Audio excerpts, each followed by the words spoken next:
I'm Hawkeye, and today on Maple Leafs Man Advantage, I'm going to talk about a big trade that the Leafs did during the 1972-73 season, right before the trade deadline, and it will be big for Toronto in the future, starting with next season.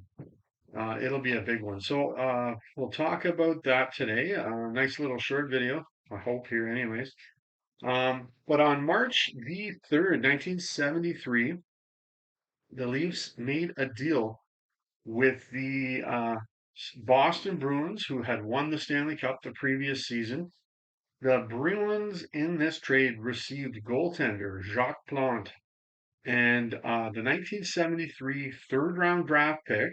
So the following draft, while the Leafs received the Bruins first round pick in the 1973 draft, as well as some future considerations as well. Sometimes in trades, that's just like a little added note on the end, and it could be cash, it could be a player that doesn't mean much. It could be the very same player that's traded back to them. That's not what happened here, but I'll go into each of the draft picks and the future considerations in this trade. So this is going to be exciting. We're going to take a further look at this and see if maybe if the Leafs should have held on to Plant, or if this is the right move for them to do. So on the Bruins side of things, as I said, they had just won the Stanley Cup the previous season, but for Boston, one of the issues they had was Jerry Cheevers, who was there for their two Stanley Cups, had gone over to the WHA.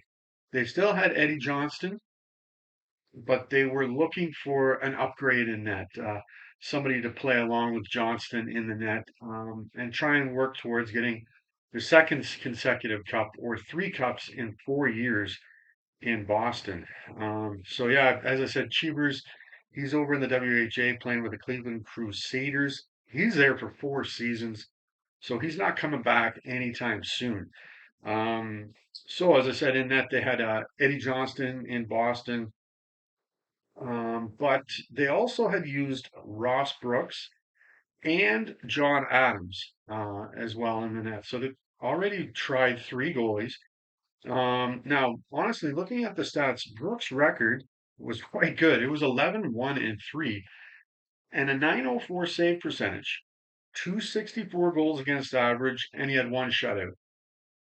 Adams, not bad either. He was 9-3-1 with a 900 save percentage. Uh, Goals against average of 3.00, but he had one shutout as well. It was actually Eddie Johnston's stats that were the weakest of the three. His record was 24-17-1. His save percentage was 886, and his goals against average was 3.28. But he did have five shutouts. So when he was on, he was on. Or the Boston defense was that good, he wasn't getting a lot of shots on that. So Plant came to Boston and he played well. He went 7-1, had a sparkling 927 save percentage, goals against average of 2.00, and he had two shutouts in just the 8 games he played. In the end, the Bruins must have just been best to sit on what they had and see how the playoffs unfolded due to what happened in the playoffs. I'm going to get to that in the next video. Um, but I understand they're trying to go for a Stanley Cup here as well. Their team was that good. They felt this was just a need they had in getting another goaltender and upgrade there. So Jacques Plante is an excellent option, and that's what they went with. After this season, Plante retired from the NHL, but he did play one season in the WHA for the Edmonton Oilers in 1974-75. He played 31 games, won 15, tied one, had a shutout, 3.32 goals against average at the ripe age of 46 years old. Incredible. So yeah, and then the draft pick that the Bruins received in the 1973 draft, they selected center Doug Gibson. He went on to play just 63 games in the NHL for the Bruins and the Washington Capitals. He scored 9 goals with 19 assists for 28 points. So that's who the Bruins are going to get in this deal. So let's jump over to the other side and see what the Leafs did here. In the 1973 draft, they ended up selecting in the first round defenseman Ian Turnbull. Here's that defenseman you're looking for, Toronto. He ended up playing 628 games in the NHL for the Leafs. He also played for the LA Kings and the Pittsburgh Penguins, but certainly he's most known for playing with the Leafs. He scored 123 goals and had 317 assists for 440 points. He also had 736 penalty minutes along the way. In the playoffs, he played 55 games with 13 goals and 32 assists for 45 points. Really good there. And he also had 94 penalty minutes. It seems like he may have ramped up offensively a little bit in the playoffs. I've seen him play in the playoffs, and yes, he was very good for Toronto. He was also an All Star in 1977. His career was cut short. It had to have been. He was only 29 when he retired. I'm not sure if it was an injury or if he just wanted to retire. I've read he wanted to retire when he was 30, just like Mike Bossy said. But Bossy was an injury, and I wonder if there was an injury here to Ian Turnbull as well. I just wonder if he was forced to shut down due to wear and tear that would have been going on in the 70s. It was an extremely violent game at that point in comparison to today. So it's likely he may have found an injury along the way. If you know, you could put it in the comments for me if he did have an injury. I'm really not sure on what happened to Turnbull there. But as well, the Leafs received future considerations, and that actually ended up being goaltender Eddie Johnston, the other goalie in Boston, and he would be coming to Toronto and playing for them next season. We'll see what happens as there might be a bit of a logjam at goaltender for next season, maybe. Eddie was 37 years of age at the end of the season.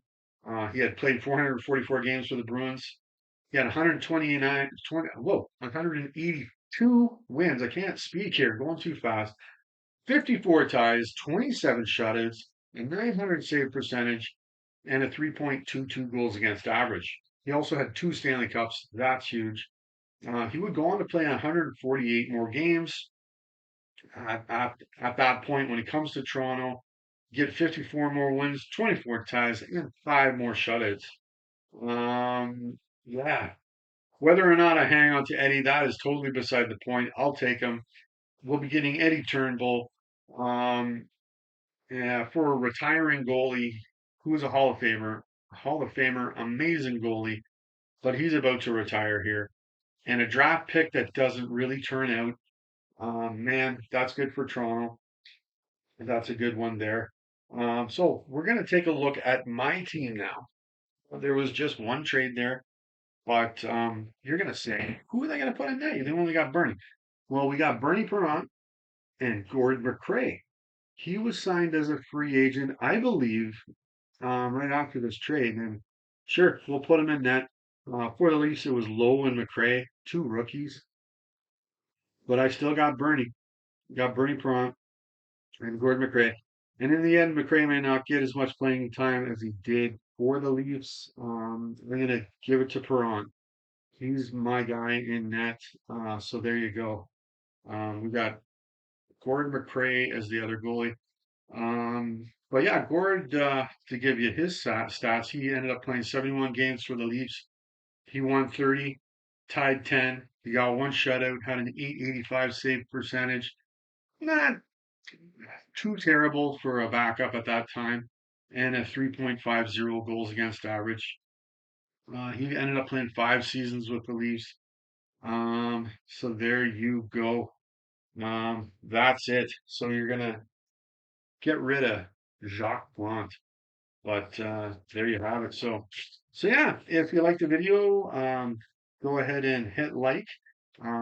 Definitely subscribe. I got lots more videos definitely planning on putting a lot more on here too about the Leafs generally.